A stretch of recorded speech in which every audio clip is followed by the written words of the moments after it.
Hello guys! So ayan, kaliligo ko lang at nakita ko yung anak ko busy.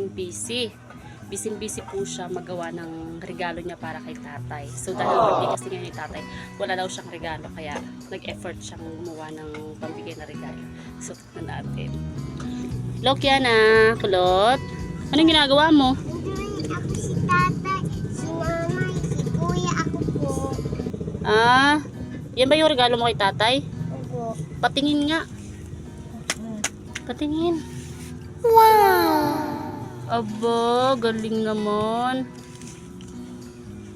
Nagawa siya ng happy birthday. Asan dyan si tatay? Ayan.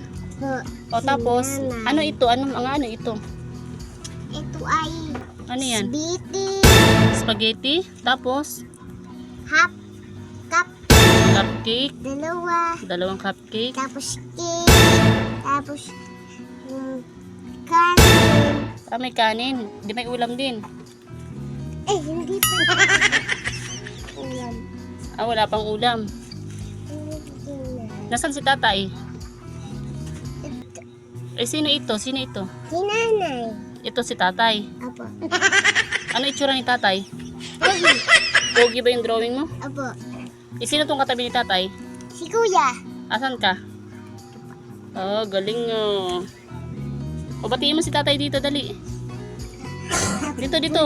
Sa camera, hati. Birthday, tatay. Love you. Hindi narinig, ano ulit? Happy birthday, tatay. I love you. Mwah. Tatay, bye. Pag may birthday din ng pamilya nyo, ang gawin nyo na lang, pag wala kayong maligaro,